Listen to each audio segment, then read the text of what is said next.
no capítulo 5, versículos 13 a 16. Mateus 5, 13 a 16. Vós sois o sal da terra. E se o sal for insípido, com que se há de salgar? Para nada mais presta, senão para se lançar fora e ser pisado pelos homens. Vós sois a luz do mundo. Não se pode esconder uma cidade edificada sobre o monte, e nem se acende uma candeia e se coloca debaixo do alqueire, mas no velador e dá luz a todos que estão na casa. Assim, resplandeça a vossa luz diante dos homens, para que vejam as vossas boas obras e glorifiquem a vosso Pai que está no céu. Amém. Pesados irmãos, o tema da mensagem desta noite é o sal da terra e a luz do mundo. Aleluia. O Senhor Jesus nos trouxe este precioso ensinamento quando proferiu seu famoso Sermão da Montanha.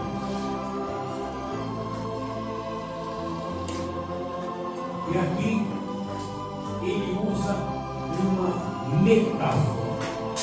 O que é uma metáfora? É a comparação entre dois elementos, em que ele atribui a um as propriedades do outro. E nesse caso, ele diz que nós, a igreja, somos o sal da terra. Quando ele diz sal da terra, ele não está dizendo sal da terra no sentido literal, do chão, do pó, mas do planeta Terra. Terra aqui no sentido de humanidade, no sentido político, social e econômico. E Jesus usa a metáfora do sal, porque o sal tinha, na época do Senhor, e tem até hoje, propriedades muito importantes. O sal, em primeiro lugar, conserva e conservava os alimentos. É importante lembrar que na época de Jesus não havia geladeira. A geladeira foi uma invenção recente. Ela foi criada pela General Electric em 1914. Então, é recente. Se nós compararmos com a idade da igreja, já tem 2000 anos. Mas na época de Jesus, o sal era usado para conservar os alimentos. Os irmãos vejam que até hoje ele é usado. Se os irmãos forem para o Nordeste, vocês vão encontrar lá a famosa carne de sol, né? É aquela carne em que as pessoas esfregam sal, colocam para secar e a carne fica conservada por um longo período. Então, na época de Jesus, o sal conservava o alimento para que ele não apodrecesse.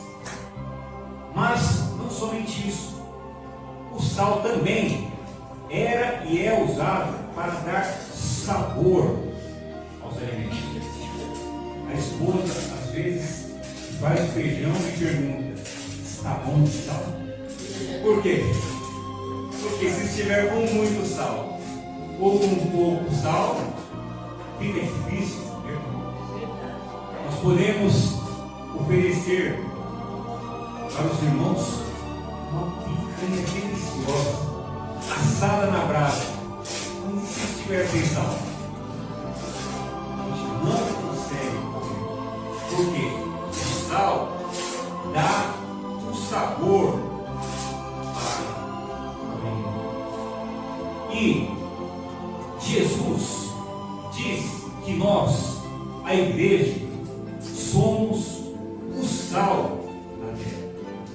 Se nós aplicarmos esse princípio para a vida espiritual, nós vamos ver que assim como o sal conserva o alimento, não deixa apodrecer, a igreja deve conservar os valores eternos do Evangelho nesse mundo que tende à corrupção moral e espiritual.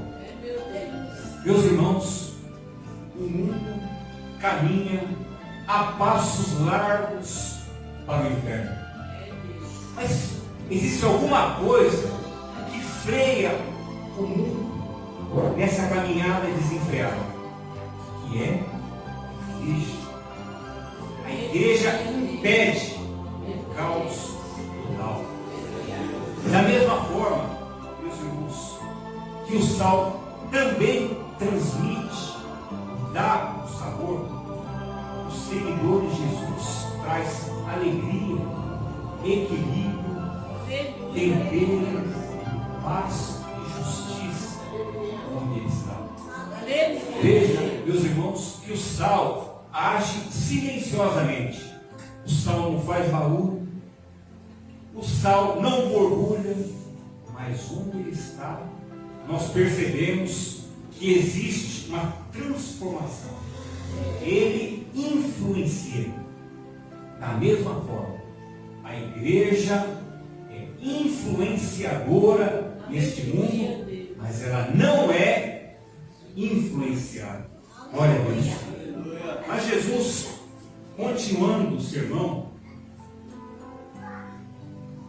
ele diz: mas se o sal se tornar insípido, como lhe restaurar o sal?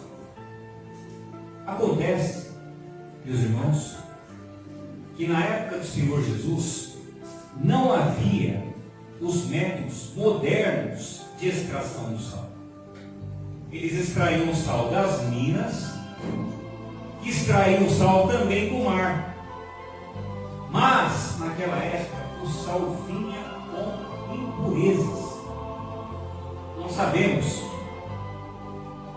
que o elemento químico do sal é o cloreto de sódio. E o cloreto de sódio não perde o sabor. Tecnicamente falando, é estável. Mas na época do Senhor Jesus, como ele vinha com muitas impurezas, ele poderia perder o sabor. E Jesus disse: se o sal perde o sabor, com que se há de salgar? Veja, transportando para a vida espiritual. Se o crente perde a sua identidade, como é que ele influenciará? Jesus diz: para nada mais presta. Veja, meus pesados irmãos, que a igreja ou o crente pode perder a sua identidade com duas formas principais. Primeiro, pelo pecado. O pecado afasta o homem de Deus. Deus não tolera pecado. Lá no livro de Isaías, no capítulo 59, a Bíblia diz que as mãos do Senhor não estão encolhidas para que não possa salvar, nem agravados os seus ouvidos para que ele não possa ouvir. Mas os vossos pecados fazem divisão entre vós e Deus, e as vossas iniquidades encobrem o seu rosto de vós para que ele não nos use. Glória a Deus. E o que é o pecado? Se nós pegarmos a palavra no sentido literal, pecado significa errar o alvo. Quando o homem peca, ele erra o alvo, que é Deus. Ele vai para outro lugar. Na Bíblia, pecado é traduzido de 4 palavras gregas: hamartia, adiquia, anomia e apistia. E a ideia é ilegalidade, injustiça e maldade. Pecado é também uma rebelião contra Deus. Quando nós deixamos de fazer a vontade de Deus, nós pecamos. E o pecado torna o sal insípido. Às vezes a gente vê o irmão que era fervoroso, mas de repente está quieto, calado, começa a faltar na igreja. Pecado. Pregadores, meus irmãos, começam a pregar coisas que não deveriam. Pecado. O pecado separa o homem de Deus. Mas não somente o pecado, a mistura com o mundo faz o sal que a igreja se tornar insípido. Quando João, lá na sua primeira carta pregada no capítulo 2, ele diz: não ameis o mundo, e nem o que no mundo há. Se alguém amar o mundo, o amor do Pai não está nele. Porque tudo que há no mundo, a concupiscência da carne, concupiscência dos olhos e soberba da vida, que não é do Pai, mas é do mundo. E o mundo passa, e a sua concupiscência também passa. Mas quem faz a vontade de Deus permanece. Glória a Deus. Glória a Jesus.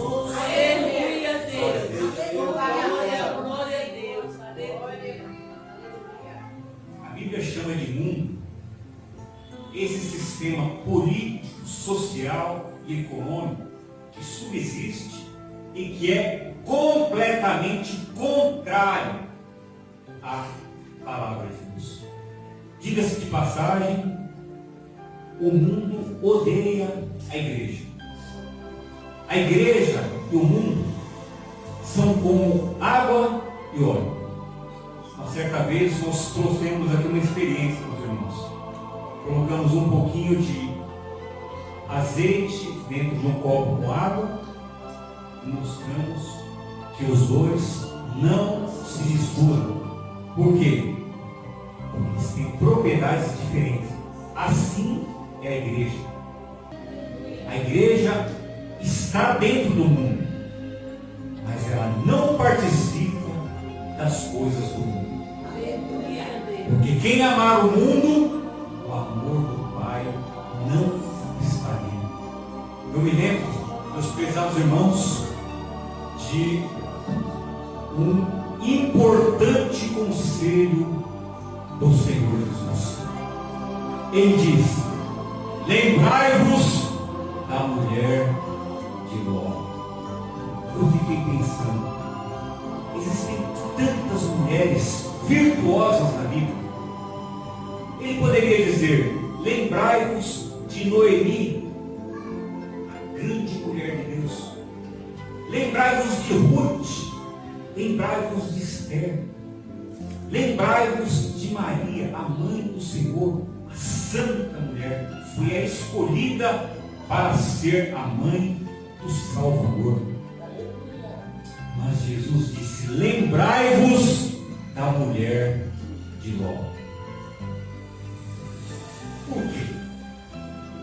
Porque Ló e a sua família moravam na cidade de Sodoma.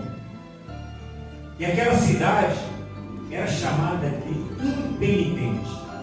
E Deus disse: eu vou destruir essa cidade. E vou destruir com fogo e enxofre. E Deus então manda o anjo para ti. E Ló e a sua família estão em casa. E o anjo disse: saia da cidade, você e a sua família, porque nós vamos destruí-la. E Ló estava demorando, quem sabe se estava pegando alguma coisa. E o anjo disse: escapa-te por tua vida. E Ló então sai rápido com sua esposa e suas filhas. E o anjo diz então para eles: saia e não olhes para trás. E eles saíram. Mas quando choveu fogo e enxofre, a mulher de Ló olha para trás. E naquele momento ela se transforma em uma estátua de sal. O que nos chama a atenção, meus irmãos, não é simplesmente o fato da mulher de Ló olhar para trás, mas é o fato de que o coração dela ainda estava na cidade de Sodoma. Ela amava as coisas nefastas que se praticavam lá. Ela saiu do mundo, mas o mundo não saiu dela. Quem sabe se naquele momento ela sentiu tristeza.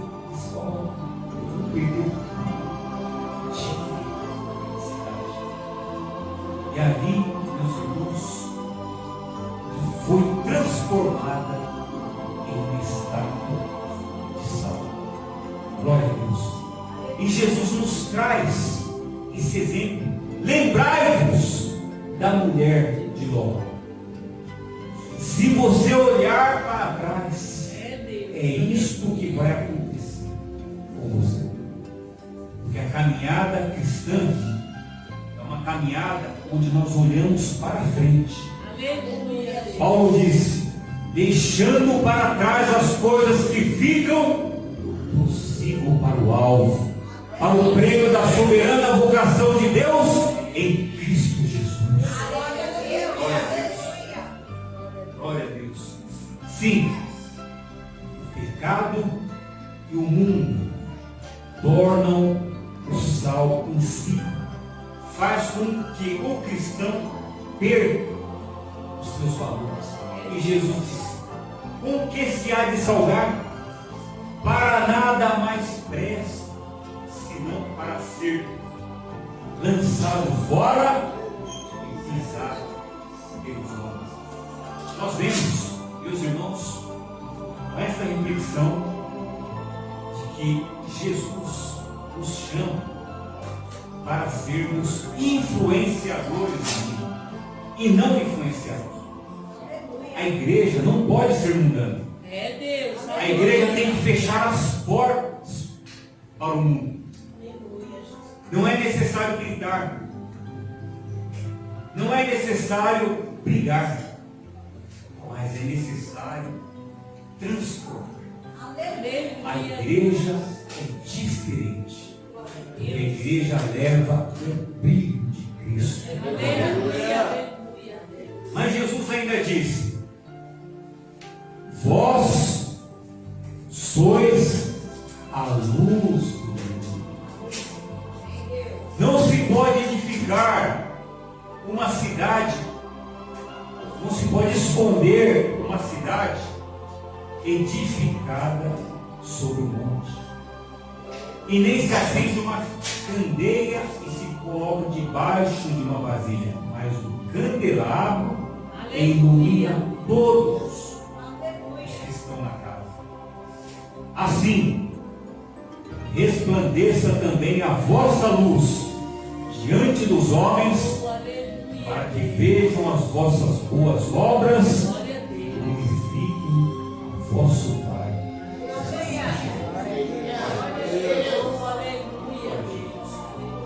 Meus irmãos, nós sabemos que a igreja tem a responsabilidade de iluminar. Veja que a luz e as trevas são mutuamente excludentes. Onde há luz, não pode haver trevas. Porque um afasta o outro. E a igreja é a luz do mundo. Como luz, ela orienta. Segundo, ela afasta a escuridão. Qual a escuridão? A escuridão do pecado.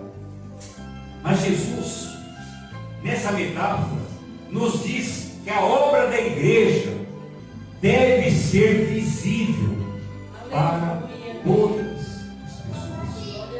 O crente não pode e não deve esconder a sua fé. Jesus diz que a nossa luz deve resplandecer diante dos homens, para que os homens vejam a nossa boa obra, ou as nossas boas obras, e glorifiquem nosso Pai que está no céu. Ou seja, quando o crente, lá no mundo, lá no trabalho, na escola, ou na rua, dá um bom testemunho, e alguém vê, a pessoa vai dizer: glória a Deus. Aleluia. Crente transformado. Ele fez isso porque é crente. Alguém pode me perguntar: que boas obras são essas?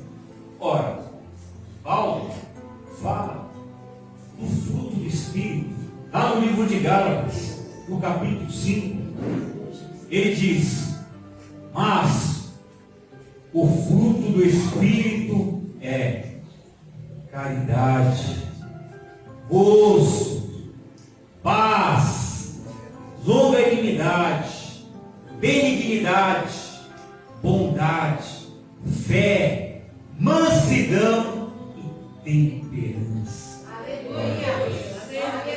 Contra estas coisas não há lei. Glória a Deus. Glória a Jesus. E os prezados irmãos,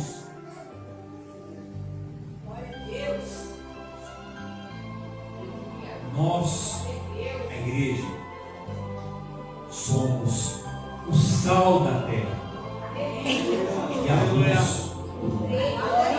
Nós somos chamados para influenciar o nosso bom testemunho de Cristo. Nós somos embaixadores de Cristo. Glória a Deus. Nós já estamos terminando esta breve meditação, mas antes eu gostaria de trazer para a igreja o exemplo de um homem que se portou como sal da terra e luz.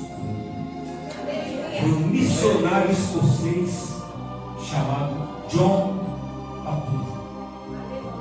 É possível que muitos não tenham ouvido falar desse missionário, mas ele é descrito como um dos grandes heróis da fé. E no século XIX, John Paton teve uma chamada de Deus para evangelizar os nativos de uma ilha chamada Aniwa, lá no Oceano Pacífico. Ilhas que careciam do Evangelho e que eram povoados por selvagens. Diga-se de passagem, meus irmãos, o último missionário que trabalhou naquele local foi devorado pelos índios, porque eles eram canibais. E a igreja, ou melhor, muitos irmãos na igreja aconselharam John Paton a não ir para lá, porque ele corria o risco de ser devorado também. Mas John Paton disse: eu sou imortal até que se cumpra a obra de Deus na minha vida. Glória a Deus. Ele então, meus irmãos, viaja com a esposa para aquela ilha do Pacífico. Desembarca. Então eles começam ali a construir uma casa onde eles deveriam morar. E a sua esposa, que era uma fervorosa serva de Deus, logo arregimenta 8 nativas e já começa a ensinar aquelas mulheres acerca das virtudes do Evangelho. Mas João Patum, quando viu aqueles índios, ele sentiu pena e pavor ao mesmo tempo. Ele pensou consigo se ele seria capaz de sequer ensinar o que era certo ou errado para aqueles homens. Enquanto eles estavam construindo a casa, houve uma batalha entre 2 tribos rivais. Uma batalha sangrenta. As mulheres foram para a praia, junto com as crianças. E na aldeia ouviram gritos de calor. Mas as mulheres conversavam alegremente como se nada estivesse acontecendo. E quando terminou a batalha, João Patum ficou sabendo que a tribo vencedora pegou os corpos da tribo perdedora, levou para sua aldeia, cozinhou e comeu. Para os irmãos terem ideia de onde o missionário estava. Mas não para aí. As esposas dos nativos que tinham sido mortos foram sufocadas também, porque elas deveriam servir os esposos do além, onde o esposo saiu. Então, se o esposo morria, a esposa também tinha que morrer. Veja, meus irmãos, a dificuldade. João Patum então começa a trabalhar ali. Mas depois de 3 meses, a esposa pega malária. E lá não havia hospital, não tinha penicilina. E ela, infelizmente, veio a falecer. Mas ela havia acabado de dar a luz para um bebê que tinha apenas 38 dias. E depois de 1 mês, o bebê também morre. Mas João Patum não desanimou. Ele começa a trabalhar naquela tribo. Mas os nativos queriam devorá-lo. Eles estavam fazendo planos constantemente para cozinhar João Patum e comê-lo. Mas ele pensava comigo: eu sou imortal enquanto Deus não cumprir a obra que Ele tem na minha vida. Glória a Deus. E ele então começa a aprender o idioma, e a obra de Deus começa então a frutificar naquele lugar. Mas ele tinha muitos inimigos, porque os nativos não estavam felizes com aquela nova religião, porque lá tinha feiticeiros. E uma certa vez, 3 feiticeiros chegam diante de João Patum e dizem: nós podemos te matar se nós tivermos uma parte de alguma coisa que você comeu. João Patum então sorri, come calmamente 3 pedaços de ameixa e dá para cada um dos feiticeiros. Eles saem, fazem as suas feitiçarias, mas João Batista continua intacto, como sempre esteve, porque Deus estava com ele. Glória a Deus. E aí naquela tribo tinha um grande problema. Eles não tinham água potável. Só tinha água do mar, onde eles se banhavam de vez em quando, mas nunca lavavam as roupas quando as vestiam. Água somente da chuva, que eles acumulavam em vasilhas, ou dos copos. Eles sentiam então a necessidade de trazer água para aquele povo. E ele disse: eu vou cavar um poço. Ele fala então para o chefe da tribo e para os nativos. Eles zombaram. Chuva só desce do céu, chuva não dá da terra. Ele tentou explicar que na Europa era possível trazer água da terra. Eles já haviam visto muitos poços, mas eles zombaram.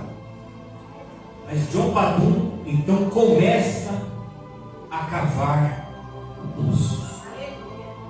O sol é escaldante. E pior ainda, João Badum não tinha ferramentas. Segundo, ele não tinha técnica de cavar o poço. A única coisa que ele tinha era a fé no Senhor Jesus. Glória a Deus. E a Bíblia diz: com o meu Deus eu salto muralhas. Ele então continua cavando aquele poço. E vão passando dias, semanas, e o poço vai ficando profundo.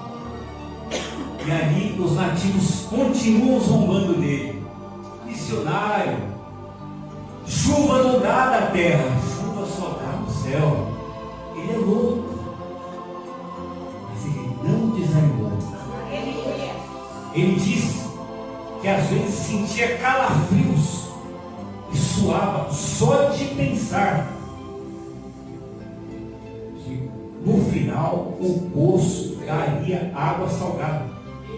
Veja, meus irmãos, que as probabilidades estavam contra ele. Imagine uma pequena ilha no meio do oceano de água salgada no dia da água doce. A probabilidade é remota. Só um milagre podia fazer com que água doce brotasse naquele poço. Ele continua cavando. E John está exausto. Meus irmãos, ele não aguentava mais. Mas por fim, ele nota que a terra começa a ficar úmida. Lá no final dele. Ele continua cavando, começa então a jorrar água. Ele prova a água e é água doce. Glória a Deus. Glória a Jesus. Ele pega a água, entrega a água para os nativos. O nativo prova a água, depois ele dá para o chefe da tribo. O chefe da tribo, olhando aquilo, diz: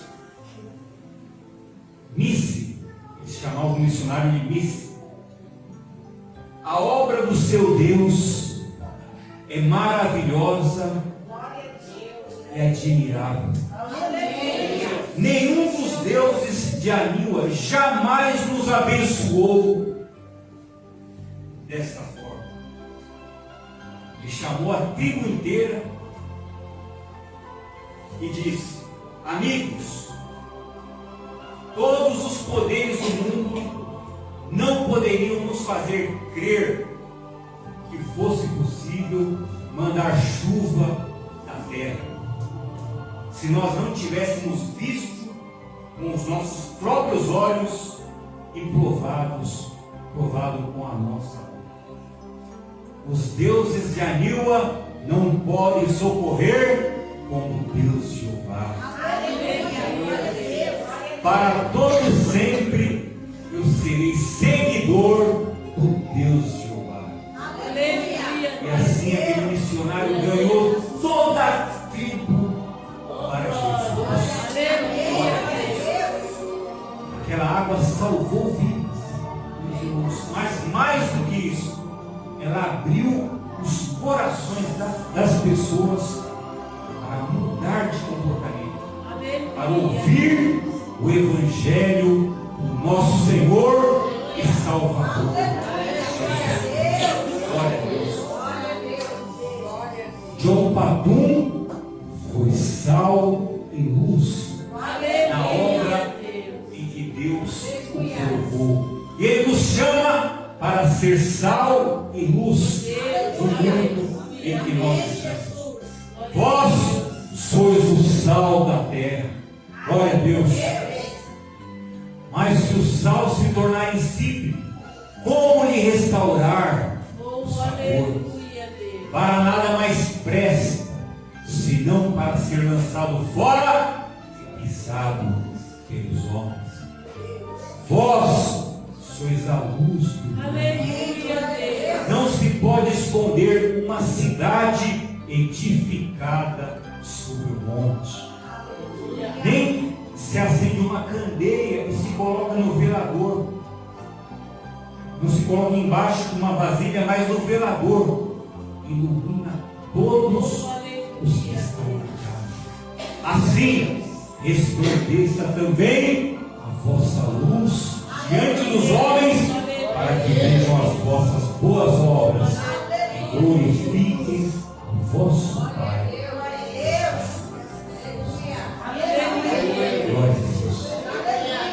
Amém. Deus abençoe. Deus fale mais profundamente.